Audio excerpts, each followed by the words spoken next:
maanta waxaan ka hadlaynaa cudur loo yaqaano typhoid fever oo cudur bulshada ilmaha ku hayo dhibaato aad u badan.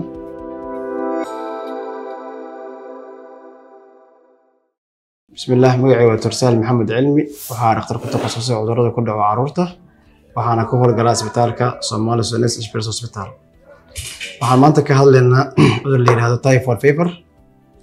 typhoidku waa cudur baahad weyn ku hayo ama dhibaato ku hayo ilmaha Soomaaliyeed. typhoidka waxaa sababa bacteria loo yaqaano Salmonella typho, waxaana inta badan la iskaga kala qaadaa contamination food, cunto wasakhaysan ama biyo wasakhaysan oo contamination qofka inuu isticmaalo. waxaa risk factor u ah poor hygiene, nadaafad darrada oo qayb weyn ka qaadato cudurka inuu sii faafo. sidoo kaleeto meelaha endemic meelaha cudurka uu ku dhaco kaleeto hadduu qofka u safro ayadana waxay qayb ka qaadataa cudurka qofka si dhaqso inuu ugu dhaco jirkiisa. maxaa lagu arkaa cudurkan qofka marka uu qabo ama qofka cudurkan qabo maxaa calaamado lagu arkaa?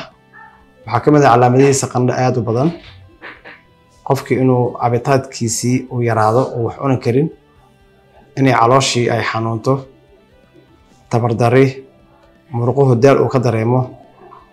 sidoo kaleeto ilmaha waxaa lagu arkaa inuu saxarada ay ku dhegan tahay ama ay shuban uu leeyahay oo cunugii uu saxaroon oo shuban uu leeyahay oo saxariis ay badan tahay.